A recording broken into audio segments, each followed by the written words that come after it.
ជំរាបសួរលោកស្រីអ្នកនាងកញ្ញាសូមស្វាគមន៍មកកាន់ការផ្សាយរបស់កម្មវិធីព័ត៌មាន FMS ប្រចាំសប្តាហ៍នៅក្នុងសប្តាហ៍នេះយើងសូមលើកយកប្រធានរឿងសំខាន់ៗដូចតទៅ AI ត្រូវបានអនុញ្ញាតឲ្យប្រកបវិជ្ជាជីវៈវិទ្យាសាស្ត្រនៅសហរដ្ឋអាមេរិកគម្រោងវិនិយោគចំនួន4ដែលមានទុន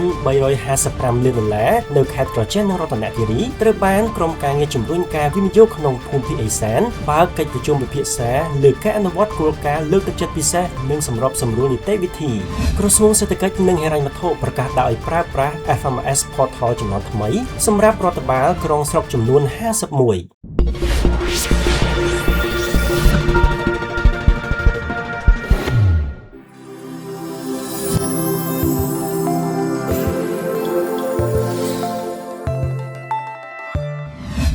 So I'm about to lose my job, and this is scary because I developed this skill over 20 years. ជាលើកដំបូងក្នុងប្រវត្តិសាស្ត្របញ្ញាសិប្បនិម្មិត AI ត្រូវបានផ្ដល់សិទ្ធិក្នុងការចេញវេជ្ជបញ្ជានៅសហរដ្ឋអាមេរិកដោយមិនមានការចូលរួមពីវេជ្ជបណ្ឌិតជាមនុស្សនៅឡើយនេះបញ្យល់តាមទូរទស្សន៍ CNBC ក្នុងបទសម្ភាសន៍មួយជាមួយនឹងទូរទស្សន៍ CNBC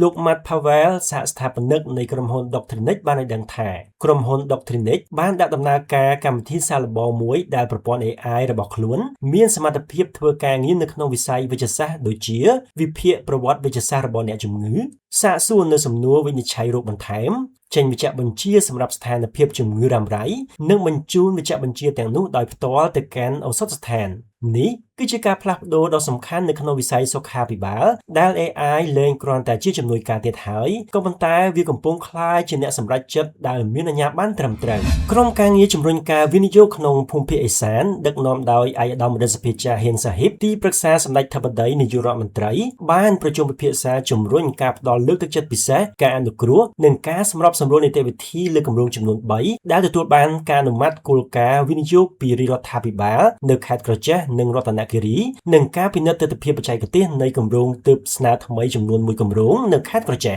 គម្រោងទាំង4នេះមានទុនវិនិយោគសរុប$355 លានសហរដ្ឋអាមេរិកនិងអាចបង្កើតការងារប្រមាណ12,300 កន្លែងហើយឧត្តមរដ្ឋសភាចាបានគូបញ្ជាក់ថា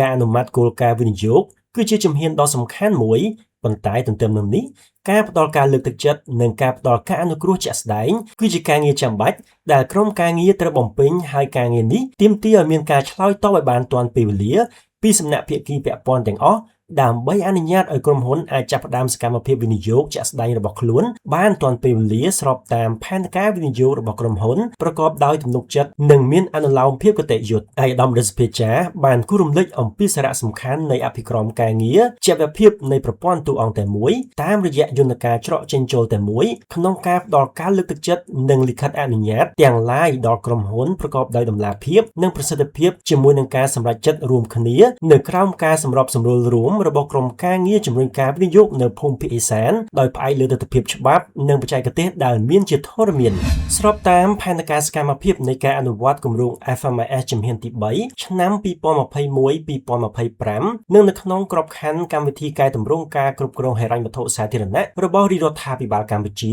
ក្រុមការងារគ្រប់គ្រងគម្រោង FMS នៃក្រសួងសេដ្ឋកិច្ចនិងហិរញ្ញវត្ថុបានរៀបចំនិងអភិវឌ្ឍបន្ថែមរួចរាល់នៅ FMS Portal ចំនួនថ្មីដែលនឹងផ្ដល់នូវភាពទន់ភ្លន់និងងាយស្រួលសម្រាប់ការធ្វើប្រតិបត្តិការហិរញ្ញវត្ថុនិងថវិកាជាពិសេសសម្រាប់រដ្ឋបាលថ្នាក់ក្រោមជាតិឲ្យកាន់តែមានប្រសិទ្ធភាពខ្ពស់ក្នុងន័យនេះក្រសួងសេដ្ឋកិច្ចនិងហិរញ្ញវត្ថុសូមប្រកាសដាក់ឲ្យប្រើប្រាស់ FMS Portal ចំនួនថ្មីនេះ